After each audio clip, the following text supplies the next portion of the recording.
الحمد لله على إحسانه والشكر له على توفيقه وامتنانه وأشهد أن لا إله إلا الله وحده لا شريك له تعظيما لشانه وأشهد أن محمدا عبده ورسوله الداعي إلى رضوانه فإنه بلغ الرسالة وأدى الأمانة ونصح الأمة وكشف الله به الغمة وجاهد في الله حق جهاده حتى أتاه اليقين اللهم صل عليه وعلى آله وصحبه تسليما كثيرا يا أيها الذين آمنوا اتقوا الله حق تقاته ولا تموتن إلا وأنتم مسلمون يا أيها الناس اتقوا ربكم الذي خلقكم من نفس واحدة وخلق منها زوجها وبث منهما رجالا كثيرا ونساء واتقوا الله الذي تساءلون به والأرحام إن الله كان عليكم رقيبا غلمنرني يقتنبار قلب bizlarni barliqqa keltirgan, tarbiyalagan Alloh Rabbimizga barcha hamd sanalarimiz, ulug'lov maqtovlarimiz bo'lsin. Shahadat ketiraman, Allohdan boshqa g'ibodat qilirga loyiqli zot yo'qdir. Alloh bor, Alloh bir. Ham shahadat ketiraman, Muhammad ibn Abdullah Allohning haq elchisi, to'g'ri payg'ambari ham sharif bo'lgan qulidir. Allah ona, onun gailesine, hem onun sahabelerine salavat şerifleri nasip etseydi.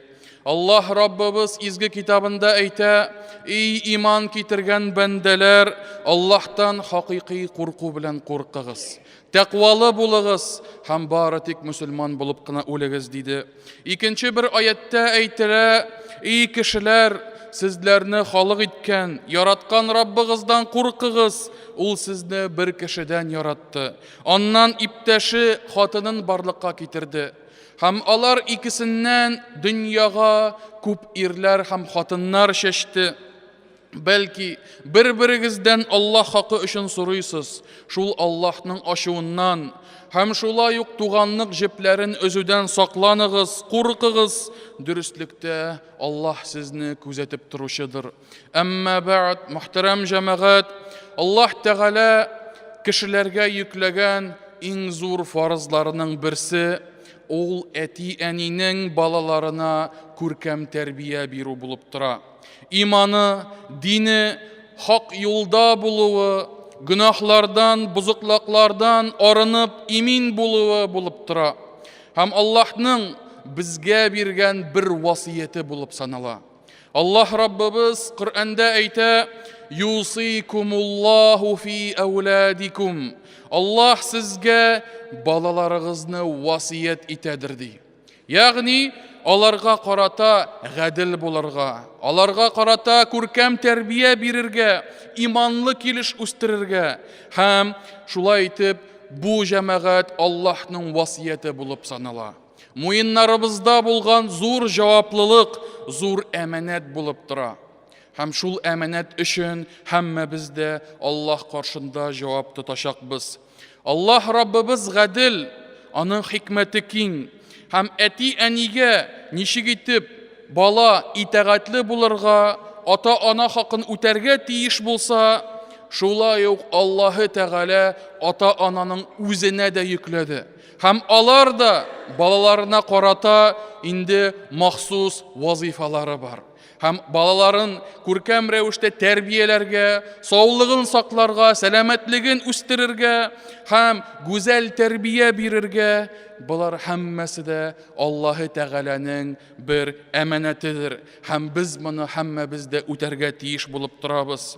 Abdullah ibn Ömer isimli sahabe, Allah Teala ondan, hem onun etisinden riza bulsun aytti, balağını edepke öğret. Çünkü kıyamet gününde sen balana nindi terbiye birdin, nindi ilim öğrettin, şunun için soralırsın dey. улың исә сиңа ничек итеп буйсынды, ничек итеп сине кадерләде, менә шуның турында улың Аллаһ каршында соралыр, дип әйтә Абдуллах ибн Умар. Һәм шуңа күрә, мөхтәрәм җәмәгать, Аллаһ илчесе, Аллаһның аңа салават шәрифләре булсын, хадисләрендә бу дөньяда бер генә кеше дә җавапсызлык рәвештә калмас ди. Ягъни бер генә кеше дә заяга гына бер җавапсызлык хәлендә булмас ди. Һәр берсенең өстендә Аллаһтан бирелгән җаваплылык. Һәм Пәйгамбәрбез саллаллаһу алейхи ва саллям әйтә: "Куллукум ра'ин ва куллукум мас'улун ан ра'iyyatihi." Сезнең барыгыз да көтүчеләр дип әйтә. Һәм барыгыз да шул көтүегез өчен җавап бирерсез дип әйтә. Ягъни нинди генә кеше булмасын, нинди генә урында булмасын, Аллаһ Тәгалә аңа бирде җаваплылыгын, һәм шул җаваплылык өчен сорау алачак.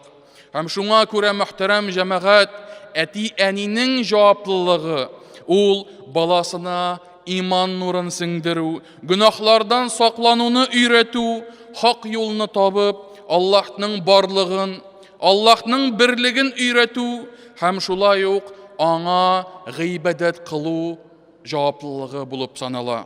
Ләкин шуның белән бер рәттән әле ул үзе дә моны үтәргә тиеш була. Һәм әгәр дә шул әманәтне үтәсә, иншааллаһ үзе дә һәм баласы да җәннәт әһелләреннән булыр. Аллаһ Раббыбыз Qur'anda Tahrim surasında hammamizga da mürajaat ita. Ham ayta: "Ya eyyuhallazina amanu qu anfusakum wa ahlikum nara wa quduha an-nas wal hijara 'alayha malaikatun 'iladun shidad la ya'suna Allaha ma amarahum wa yaf'aluna ma yu'marun." O'zingizni ham g'oilangizni jahannam o'tidan saqlag'iz. Ул утта ягулык кебек кешеләр һәм ташлар булырлар ди. Һәм ул җәһәннәм утында сакчылар рәвешендә зур һәм дәһшәтле фәрештәләр булырлар. Аллаһның әмерләренә каршы чыкмыйча, нәрсә кушылса, шуны үтәрләр фәрештәләр, дип әйтә Аллаһ Раббыбыз. Һәм шуңа күрә тәфсир галимнәре бу аятны аңлатканда әйтәләр: "Үзегезне уттан саклагыз, ягъни изгелекләр кылыгыз, изге гамәлләр кылыгыз, Аллаһ Тәгаләгә каршы чыкмагыз, аңа буйсыныгыз", дип әйтәләр. Гаиләләребезне ничек итеп саклыйк? Беренчедән, кем ул гаилә? Ул синең хатының, ул синең балаларың, ул синең якын туганнарың, кайсылары өчен син җавап бирәсең? Балар һәммәсе дә синең гаилә. Һәм менә бу гаиләне ничек итеп уттан сакларга була? Галимнәр әйтәләр: гаиләңә күркәм тәрбия биреп, әдәп, әхлакка өйрәтеп, менә шул рәвешле уттан саклагыз, дип әйтә Аллаһ Раббыбыз. Һәм шуңа күрә, мөхтәрәм җәмәгать, һәммәбез дә гаиләләребез өчен җавап тотачакбыз. Әти-әни баласы каршында иң беренче булган вазифа һәм иң тиешле булган тәрбия ул да булса баланы намазга өйрәтү, намазлы итеп үстерү. Һәм Аллаһ Раббыбыз Qur'анда Таха сурасында әйтә: "Ва'мур ахлака бис-салати вастабир 'алейха." Гаиләңне намаз укырга әмер ит, куш, дип әйтә. Һәм шуның белән бер рәттән үзең дә сабырлы рәвештә шул гамәлне башкар ди. Ягъни гаиләңне намаз укырга кушып, вакытында укыгыз, тулысынча укыгыз, сөннәтләрен укыгыз, витрне калдырмагыз дип кенә түгел, үзең дә күркәм үрнәк күрсәтеп, үзең дә намазларны җиренә җиткереп, камил рәвештә эшләргә тырышып, гаиләңә үрнәк күрсәтәсең. Авыр булса да, йокы килсә дә, жуынырга кирәк булса да, аякларны күтәреп, аларны чылатырга кирәк булса да, үзең үрнәк күрсәтәсең. Һәм үзең бу эштә сабыр буласың. Шулай ук Пәйгамбәрбез Мөхәммәд саллаллаһу алейхи ва саллям бер хадисендә әйтә: "Балаларыгыз ди 7 яшькә җиткәч, аларны намаз укырга кушыгыз", дип әйтә. Әмер итегез. Ягъни таяк белән түгел, кычкырып түгел, күркәм рәвештә, матур рәвештә ул әле сабый бала, ул әле онытырга мөмкин, ул әле уйнарга мөмкин. Ләкин 7 яшьтә күркәм итеп укытасың, өйрәтәсең, үзең белән бергә бастырасың. Әгәр дә инде каршы булса, инде бәлки бер бүләк тә бирерсең, бәлки тәмле әйберләрдән итерсең. Ләкин җәмәгать күркәм сүз белән. Пәйгамбәребез әйтә, 10 яшькә җитеп тә тыңламасалар, ул вакытта кул белән тәрбияләгез дип әйтә Пәйгамбәребез саллаллаһу алейхи ва саллям. Һәм 10 яшькә җиткәч ятакларын айырыгыз ди. Ягъни әгәр дә алар бер караватта йоклый торган булсалар, малайлар булсыннармы, малай белән кызмы яки кызлар булсыннармы, аларны айырыгыз дип әйтә. Айрым ятакларда ятсыннар дип әйтә Пәйгамбәребез. Һәм шуңа күрә җәмәгать, бала әгәр дә 7 яшьтән әйтеп тә матурлап әйтеп килгәннән соң да 10 яшькә хәтле сеңдермәсә, ул вакытта Пәйгамбәребез сүзе хак. Кул белән тәрбияләсәгез дә була, ләкин әлбәттә шигеннән чыкмыйча һәм арттырмыйча. Һәм шуңа күрә мөхтәрәм җәмәгать, без һәммәбез дә гаиләләребезне намазлы кылырга тиешбез. Ләкин шуның белән бер рәттән әйтеп узырга кирәк, бүгенге көндә безнең җәмгыятебез бик зур игътибарны балаларның тышкы кыяфәтенә бирә. Күркәм киемнәр, гүзәл торыш, матди хәле яхшы булсын, кыйбатлы уенчыгы, шуар киемнәре булсын, менә шуңа матур күлмәкләр, ыштаннар булсын дип тырышалар җәмәгать. Ләкин баланың эчке дөньясын байытуга, әдәп әхлагын яхшыртырга, иманын ныгытырга битараф итеп карыйлар күп кешеләр. Бу җәмәгать бик зур хата. Менә мисал итеп китерәм, әгәр дә берәр зур гипермаркетта барганда, йөргәндә киләбез, фруктылар җиренә, җимешләр, җиләк җимешләр янына килгәч, карыйбыз, матур алма, кып-кызыл, ялтырый, бәясе дә әйбәт, өчсез гына шулай бит, үзе кыяфәте дә яхшы. Без һәммәбез дә моны кабып эшләргә телибез. Сатып алабыз, өебезгә алып кайтабыз. Бер заман шул кызыл алманы киссәң, ул эштән шергән, ул эштән каралган, аның согы инде искелектән кибеп беткән. Аны инде усаң, ул порошок шикелле уларга да мөмкин бәлки. Менә бу вакытта җәмәгать, бу алмага кем икенче тапкыр алдана? Кемнең ачуы килмәс? Кем әйтер, бу алма аның кыйммәте бар дип, ул 1 сум тора, 2 сум тора дип? Юк, беркем дә әйтмәс. Ул берәйбер дә тормый ул, аны малларга ашатырга кирәк. Үзеңә түгел дип әйтерләр җәмәгать. Шуның белән бер рәттән безнең балаларыбыз да шул алма кебек булмаска тиешләр. Аның тышкы кыяфәте дә матур булсын, эчке дөньясы да матур булсын җәмәгать. Менә кызганыч, менә хәзерге вакытта бигрәк тә бик киң итеп күрелә башлады. Автобускамы, трамвайгамы утырсаң, бала белән булсаңмы, олы яшьтәге бер әби бабай булсынмы, хәтта урын бирергә дә атлыгып торучылар бүгенге көндә бик әз. Һәм бигрәк тә мәктәп яшендәге булган балалар. Элек әгәр дә зур кеше кергән булса, сикереп торалар иде. Бүгенге көндә инде янына килеп, аңа салынса гына, ул вакытта гына бәлки арасында яхшы булганысы турып урын бирердер бәлки, мөхтәрәм җәмәгать.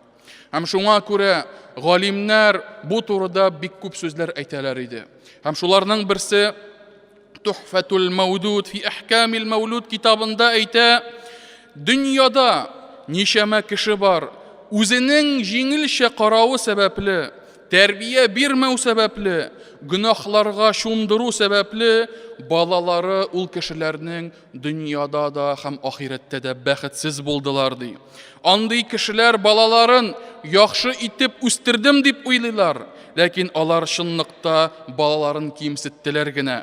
Алар ди балаларына мәрхәмәтле булдым дип уйлыйлар, ләкин чынлыкта алар балаларына зулымлык кына күрсәттеләр. Һәм шуңа күрә андый балалар үзләренә дә файда күрмиләр. Андый ата-аналар балаларына да файда китермиләр. Һәм балалары да үсеп җиткәч, бу дөньяда да һәм ахирәттә дә ахирәтнең файдаларыннан мәхрүм калалар. Әгәр дә ул бузык балаларга карасаң ди, күпчелек вакытта ди әтиләре гаепле булганын күрерсең дип әйтә. Нинди хак сүзләр җәмәгать. Һәм шуңа күрә әти-әни иң беренче иттереп җаваплы дөньяда илебездә, шәһәребездә менә шушындый әдәпсез яки дурфа, яки бөтенләй бузык юлда йөрүче балаларның булуына, мөхтәрәм җәмәгать. Һәм шуңа күрә Коръәндә Аллаһ Тәгалә пәйгамбәрләр кыйссаларын китергәндә, алар балалары өчен бик нык борчылганнарын күрербез, мөхтәрәм җәмәгать. Балаларына дуга кылалар иде, балалары иманлы булсыннар дип тырышалар иде. Намазда, изгелек кылуда нык булсалар иде дип һәр чакта ялвардылар, мөхтәрәм җәмәгать. Һәм мәсәлән, Ибраһим алейһиссалам Коръәндә аның мондый сүзләре килә: Рабби һабли мин ләдүнкә зурриятан таййиба иннәка самиуд дуа. Эй Раббым, мине һәм минем нәселемне намаз укучылардан кыл. Намаз укучылар рәтенә керт. Эй Раббым, дугамны кабул итсәң иде, дип дуга кыла иде Ибраһим алейһиссалам. Шулай ук Фуркан сүрәсендә Аллаһның изге куллары кемнәр алар? Алар турында бик зур һәм күп аятлар бар. Һәм шуларда, шул аятлар саныннан аларның дугалары да искә алынган. Алар әйттеләр: Раббана һаб лана мин азваҗина ва зурриятина куррата а'юн ваҗ'ална лил муттақина имама. Эй Раббыбыз, безнең хатыннарыбызда да, балаларыбызда да күңел тынычлыгы бир. Һәм безне тәкъвалы кешеләргә үрнәк итеп кылсаң иде, дип әйтәләр иде, мөхтәрәм җәмәгать. Якуб алейһиссалам үлем вакытында, үлем якынлашкач, тилмереп ятканда, үзенең балаларын җыйды һәм аларга үгет нәсихәтләр бирде. Һәм Аллаһ Тәгалә Бакара сүрәсендә әйтә: Сез, эй Бану Исраил кавымы, Якубка үлем килгәч, аның янында идегезме? Ул ди, ягъни Якуб алейһиссалам, үлем хәлендә улларына булай дип әйтте: Миннән соң, мин китеп баргач, кемгә табынырсыз дип әйтте, кемгә гыйбадәт кылырсыз? Аның уллары әйттеләр: Без сиңа, без синең һәм синең аталарың Ибраһим, Исмаил, Исхак Раббыларына табынырбыз ди. Бердән бер иләһкә табынырбыз һәм бары тик аңа гына буйсынырбыз дип әйттеләр ди.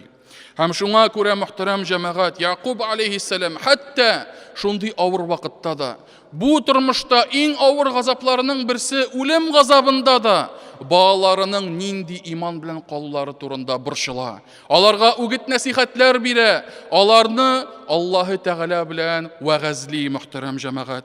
Нух алейһиссалам дөньяны су баса башлагач, Аллаһ Тәгалә аңа көймә төзергә куша.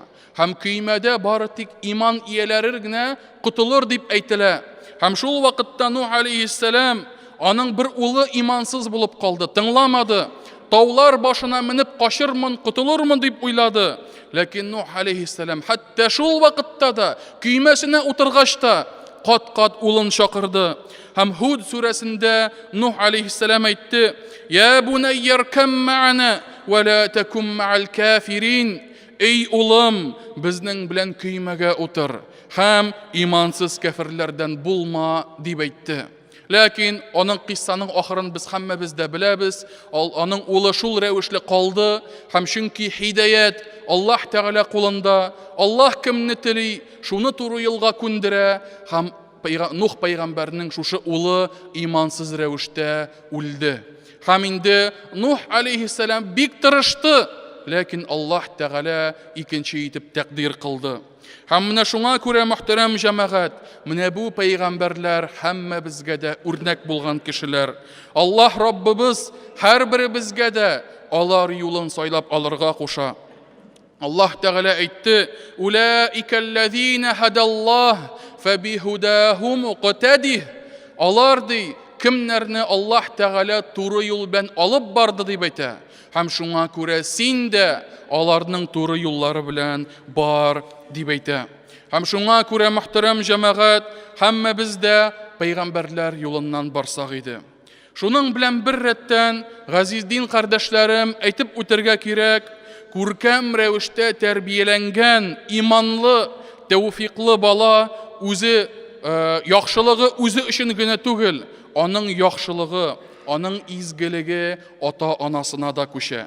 Ахирәттә түгел, хәтта бу дөньяда ук аның файдасы, аның изгелеге сиңа әти-әнигә тия башлый.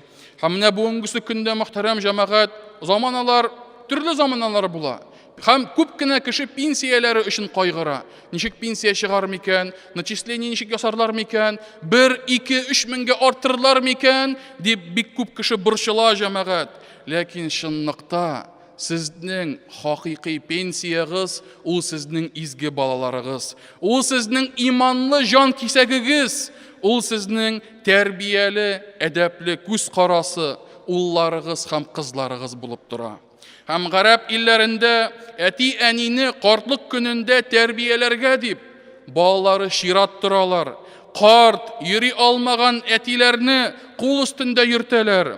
Һәм хәтта үз күзләрем белән дә күргәнем бар. Атасы карт селкенә дә алмый. Һәм аны мәчеткә алып килгәннән соң, коляскасыннан турдып күчерер өчен башта утрасы урны рәтли, җәя, мендәрен куя. Шуннан соң ипләп кенә әтисендә күчерә, мөхтәрәм җәмәгать. Һәм шулай ук хәтта бер вакытны Сауд Гарәбстанында яңалыкларда язганнар. 2 ир туган, бер атадан, бер анадан бер-берсенә судка бирәләр. Казыйга баралар һәм бер-берсен судка бирәләр. Нәрсә өчен дип уйлыйсыз? Квартирын бүлешәләрме? Үлем теккә калган акчаны үзара бүлешәләрме? Юк, җәмәгать. Алар бер-берсен судка бирәләр. Мин синнән лаеклырак ди әниемне карарга ди. Миндә турсын, миндә булсын дип бер-берсенә җәмәгать дәгъва күтәргәннәр. Һәм менә бу чынлыкта җәмәгать кем карт әнисен карый, кемдә булыр, кемдә торыр дип, һәм икесе дә бер-берсенә юл куймыйлар. Юк, миндә булсын дип тарткалашалар. Бик тә гаҗәеп булган хәл җәмәгать. Һәм без моңа бәлки ышанып бетә дә алмазбыздыр. Ләкин башка илләрдә дә бик тә гадәти булган хәл. Һәм сез бәлки әйтергә мөмкинсез, алар бит гарәпләр, алар бит бай, аларның акчалары шул хәтле күп. Аларның акчаларын үзләре генә түгел, дияләре дә ашамый дип әйтергә мөмкинсез. Ләкин җәмәгать ул илдә генә түгел, хәтта ярлы мөселман илләрендә дә, Пакистан булсынмы, Бангладеш булсынмы, хәтта шул илләрдә дә әти-әнигә карата бик зур ихтирам һәм бик күркәм тәрбия күрсәтәләр. Үз күзләрем белән күргәнем бар. Хаҗ вакытында бәлки коляскага акчалары булмагандыр, бер яшь кенә таза ир кеше карт әнисен аркасына утыртып, хаҗ гамәлләрен кыла. Я тавафта булгандыр, я минада булгандыр, я ташатуга баргандыр, ләкин анасын утыртып, шул рәвешле йөртә җәмәгать. Һәм инде без әгәр дә безнең кешеләр булган булса, безнең кебек фикерли торган иләр булса, нәрсә әйтерләр иде? Ярар, йөрмә инде, карт бит инде син, хәлең юк, өйдә генә утыр, дип бәлки кырт кисеп җавап бирер идек бәлки. Ләкин җәмәгать, әгәр дә бу безнең өчен сәер булса, кайсы бер илләрдә яшьтән үк тәрбияләнгән иманлы кешеләр өчен бу гадәти булган хәл булып санала. Һәм Аллаһ Раббыбыз һәммәбезгә дә йомшаклык бирсен, үзебезгә дә, һәм инде балаларыбызга да Аллаһ Тәгалә тәүфик, һидаятын бирсен. Üstübizdə bulğan, bizning üstübizdə də, ballarımız üstündəgi bulğan, həm ballarımız üstündə də bulğan cavablıqni Allah Teala күркәм рәвештә үтәргә насип итсен. Үзебез ихласлы һәм тәкъвалы булсак, Аллаһ Раббыбыз безне бер кашан да ташламас, һәм балларыбызга да бик күркәм бәрәкәт бирер. Амин я раббал аламин. Aqulu ma tasma'un wa astaghfirullah al-azim al-jalil li wa lakum wa li sa'iril muslimin min kulli dhanb innahu huwal ghafurur rahim.